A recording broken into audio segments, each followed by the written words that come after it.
Bold predictions, chapter 30. What do you think will happen this year that you would bet your own money on? Well, this one sounds bold, but it's not really bold. Max from Birmingham, Alabama said the ACC will not have a team in the top 20 of offensive points per game. Now, you think that's one of the Power 5 conferences, a couple of preseason top 7-ish teams over there. How are they not going to have an offense in the top 20? Well, what did they do last year? Last year, they had two of them in the top 20. FSU and Wake tied at 16. So they snuck two of them in there last year. So producer Jesse walks in today. You got a look in his eyes. Ever since he came back from Albania, he's had a look in his eye a lot for different reasons. But he comes in the office today, and he says, I've got the stat to end all stats in regards to the ACC. And I said, in regards to? Like, who talks like that? Give it to me, Jesse. So he gave it to me. He said, there are 8 first-year guys at offensive coordinator in the ACC. But it gets better. He said, there are 5 more with only 1 year of experience. It's a bad angle. So do the math here. 8 plus 5 is 13. There are only 14 teams in the conference. So 13 of 14 offensive coordinators in the ACC have 1 year of experience at their current program or less, which is mind-boggling, as one of my buddies would say. Mind-boggling, as the rest of the population would say. And so what that screams is we could have offensive inconsistency. There's been a lot of churn on offense. And yet I look back and I say, yeah, but we do have FSU. Like, all we need is one in the top 20. We got FSU. We got Clemson. I'm making this a 7.75, though, because I can see a world where this actually happens. This was a really good prediction, by the way, because we had to dig on that one. So 7.75, the ACC won't have a top 20 points per game scoring offense. Next up, this is bold, but I like it.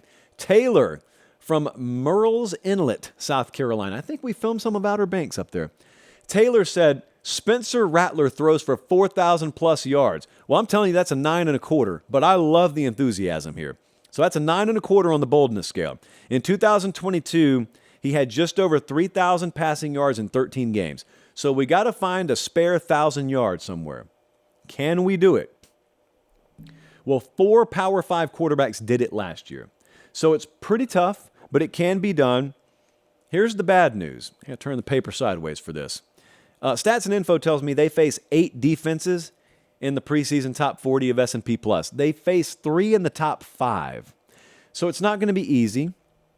New offensive approach last year, though. You remember how there was that pesky little scoreless game offensively they had at Florida, and then they hung over half 100 on Tennessee the next week, and we found out later, yeah, they changed play calling, they changed offensive procedures internally, and that's why that happened. Okay, well, then they hired a new offensive coordinator, period, this year. But if you want to believe in this, if you want to believe that Spencer Rattler could throw for 4K this year, it probably behooves you to know that in those final 3 games where the changes were made, he threw for 438, 360, and 246. So there was a 3-game stretch after they changed their offensive approach. He threw for over 1,000 yards just in 3 games. So, yeah, maybe. They'll need to throw the ball a lot this year. Not sure what they have at running back. I know one of their best receivers didn't scrimmage yesterday. I believe they plan on getting him back.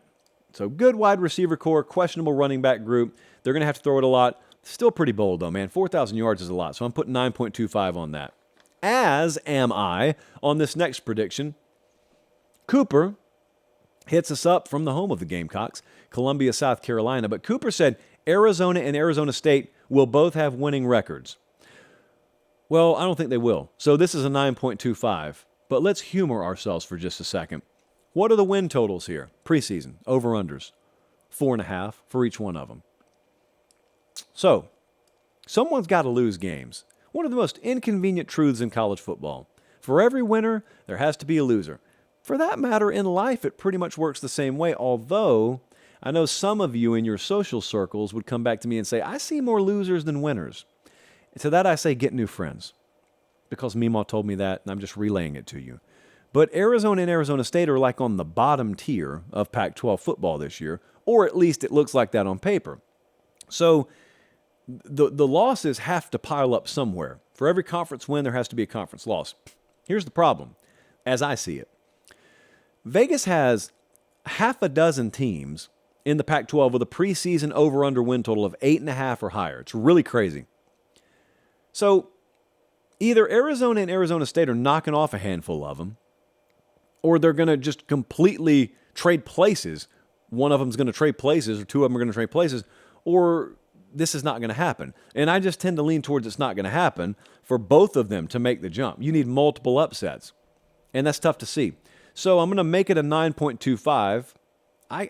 Look, I feel the energy in both places, but having a winning record, like that's not even 6-6. That's 7-5 for each one of them. That's a 9.25 easy. Lastly, the Big Ten champion, according to Max from Savannah, beautiful Savannah, Georgia. Max said the Big Ten champion will beat the SEC champion in the playoff or the national title game. So in the postseason, the Big Ten champ beats the SEC champ. It's happened one time. When was it? 2014. Exactly. Yes, you guys got it. That was Ohio State over Alabama in, I believe, the first playoff. So that was a Sugar Bowl. I remember that pretty vividly, actually. So Zeke Elliott does as well. The SEC champ versus the Big Ten champ in the playoff. What do you think the record is head-to-head? You would think this has happened a lot. It hasn't. It's happened 3 times. And the SEC's champ is 2-1 against the Big Ten's champ. You're going to find SEC versus Big Ten matchups more frequently. We're talking about champ versus champ. Imagine the chirping, though. If the Big Ten pulls this off, if Michigan beats Alabama, if Ohio State beats Georgia, if Penn State beats LSU, the chirping, right in the middle of conference realignment, right in the middle of a time where, for some unknown reason, there are people in Madison, Wisconsin, and there are people in Auburn, Alabama, that are chanting Big Ten and SEC because, well, they're taking a wrecking ball to the rest of the sport and they're cashing checks you'll never see a dime from. Imagine the chirping in Big Ten country if this happens. I would encourage you not to participate. Silent fist bump should suffice.